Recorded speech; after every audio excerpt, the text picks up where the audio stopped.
लक्ष्मी जी सोच रही है कि मेरे स्वामी इतने कोमल हैं, कहीं कभी किसी राक्षस से इनका पाला पड़ गया तो क्या होगा, ये झेल पाएंगे? इतने कोमल की थोड़ा सा जोर से मालिश कर दे तो लाल लाल हो जा रहा है। एक गदा की मार कैसे झेलेंगे, मुदगर कैसे झेलेंगे भाई? कहते अति का स्नेह पाप संकी। जिसको आप ज्यादा प्रेम करते हैं ना, उसके प्रति आप ऐसा भाव आपका होता है कि ये सबसे कमजोर है, उसको आप कमजोरी समझते हैं। जैसे हर पत्नी अपने पति के बारे में यही सोचती है कि इससे ज्यादा कोई कमजोर नहीं होगा। ये बात है। एक आदमी कह रहा था हमसे कि गुरुजी देखो, घर में सिलेंडर आता है तो कौन उठाता है? पति की पत्नी है, पति। अच्छा एक बात बताओ, अनाज आया, कोई बोरी वोरी हो, कोई बड़ा सा डब्बा हो, उठाना हो तो कौन उठाता? पति की पत्नी। कौन उठाता? पति उठाता है। कोई भी भारी भरकम कोई भी चीज हो, आई हो, कोई मशीन आई है, कोई कंप्यूटर आया, कुछ भी आया, फ्रिज आया, उठाता कौन है? पति की पत्नी। तो हर भारी भरकम सामान जब उठाने का काम पति ही करता है, तो फिर आयोडेक्स के प्रचार में हर पत्नी क्यों दिखाती कमर में? आयोडेक्स के प्रचार में कमर में दर्द हमको हो रहा है। तो लक्ष्मी जी सोचती है कि मेरे पति इतने कमजोर हैं, किसी राक्षस से कैसे लड़े? ये शंका था। जैसे माता सीता को भी शंका हो रही थी राम जी के बारे में कि राम जी अकेले गए, लक्ष्मण भैया आप भी जाओ भाई, आवाज करो। भगवान लक्ष्मी जी की भाव को समझे। भगवान उठकर बैठे तो भगवान जो है, भगवान ने लक्ष्मी जी के मन की बात समझकर आंखें खोल दी और उठकर बैठ गए। सदियों बाद उठकर बैठे और बोले कोई है, कोई है क्या? तो वही दो जय और विजय दौड़कर जी सरकार हुजूर आए। आदेश का तुम कौन? का मैं आपका सेवक। ये भी आपके सेवक, हम दोनों भाई जय विजय सेवक हो। अच्छा हाँ, क्या करोगे? सेवा। कौन सी सेवा? जो आपकी आज्ञा। तो जो कहोगे करो, करोगे जो कहूंगा होने वाला। एक काम करो, तुम दोनों अपनी गदा से 50 गदा मेरी पीठ पर मारो, मारो, मेरी आज्ञा है। दोनों हाथ जोड़ ले भगवान, इतने वर्षों इंतजार किए चौखट की कोई सेवा मिले, और आज ठाकुर जी ने आदेश दिया भी सेवा का। कैसी सेवा? हम आपको कैसे मार सकते? हम तो पता नहीं किस नरक में जाएंगे, हम आपको कैसे मार सकते ना?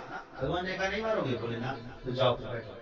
मैं भी कैसा भगवान भी थी, तुमसे मन चाही ना करवा लिया। तो भगवान ने आंख बंद की। जब कोई काम नहीं करता है ना भगवान का, भगवान की योग माया करती है। कौन करती है?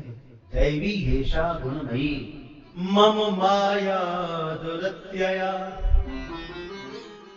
क्या हुआ कि योग माया प्रकट हो गई। प्रभु की आज्ञा है। भगवान ने कहा ब्रह्मलोक में मेरे संतादिक पुत्र बैठे हैं, जाओ वहां की परिक्रमा करके आ जाओ। जी, योग माया गई, एकदम तेजी से गई। तुरंत जाके वो चारों भाई बैठे थे, उनकी परिक्रमा करके 2-4 परिक्रमा करके चली आई। अब योग माया गई कहां से थी? क्षीर सागर से, वैकुंठ से। तो वैकुंठ की खुशबू लेकर वहां गई, सुगंध लेकर गई। जो 4 परिक्रमा लगाई, सुगंध बिखेर दिया भगवान के लोक की। चारों भाइयों को भगवान की याद आ गई। भैया चलना चाहिए। अच्छा ठीक है चलो। चारों भाई चल दिए। ऐसे गए भाई, वो दोनों भाइयों ने रोक लिया, खबरदार आगे नहीं जा सकते। जय और विजय ने रोका। भाइयों ने कहा भाई तुम बंद करो दरवाजा, फिर भी हम चले आएंगे, हमारी गति तो हवा की जैसी है। अरे ऐसे कैसे चले जाओगे, हमारे रहते नहीं आ सकते। देखो भगवान अभी विश्राम कर रहे हैं। तो कहा कि कब उठेंगे? बोले ये मैं नहीं कह सकता, वो तो सदियों विश्राम करते रहते हैं, तो वक्त हम इंतजार करते रहे जीवन भर। बोले हाँ। कहा कि देखो भाई वो हमारे पिता हैं, दादा हैं। क्या है? बाबा जी। और दादा के पास जाने के लिए पोते को इंतजार करना पड़ता है क्या? बोलना जरा। यदि पोता का पैर गंदा है तो भी दादा को बुरा लगता है क्या? कपड़े गंदे हो तभी बुरा लगता है क्या? ऐसा भी वो गोदी में आ जाए तो फिर तू क्यों ऐसा कर रहा? नहीं माना। जैसे दाल भात के बीच में कंकड़ आ जाए, दाल भात आप बड़े प्रेम से पाते हो तो बीच में कंकड़ आ जाए तो कैसा खटकता है। आज समझो कि भक्त और भगवान के बीच में बार बार कंकड़ बने हुए जाने। एक भाई ने कहा कि तुम जो करना है कर लेना, हम तो जाएंगे।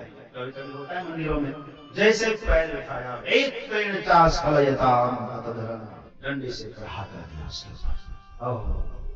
तेजो विहस्य भगवान प्रतिकूल शिरो, डंडे से मारा तो बाकी के 3 भाइयों को बहुत बुरा लगा। संत तो सह गए, लेकिन शिक्षा भी संत ही देंगे ना, कि और क्यों देगा। श्राप दिया तीनों ने, जाओ राक्षस हो, राक्षसो भव। तीनों भाइयों ने एक साथ कहा 3 जन्म तक राक्षस बनोगे। वही प्रथम जन्म में हिरण्याक्ष और हिरण्यकशिपु, दूसरे जन्म में रावण को मुकर्ण, फिर शिशुपाल और दंतवक्र हो गए। अब जब श्राप दिया तब भगवान उठकर आए। अब तो दोनों रोने लगा कि भगवान मुझे राक्षस होने का भय नहीं है, आपसे दूर हो जाऊंगा इस बात का कष्ट। भगवान ने कहा कोई बात नहीं, जाने दो, मेरी इच्छा है। आपकी इच्छा? बोले हाँ, हमने कहा था ना मारो, तुमने 50-50 गदा यदि मेरी पीठ पर मार दी होती तो आज ये घटना नहीं घटती ना। अच्छा ये बात है, ठीक है फिर, लेकिन तो मेरा कल्याण कैसे होगा ये तो बताइए। कोई बात नहीं, मैं कल्याण के लिए मैं स्वयं आऊंगा। माता लक्ष्मी मन में सोचने लगी, हाय इस सारी घटना के पीछे हाथ किसका है? बोलो जी, ये जो इतना बड़ा महाभारत हुआ इसके पीछे हाथ किसका है? लक्ष्मी जी का।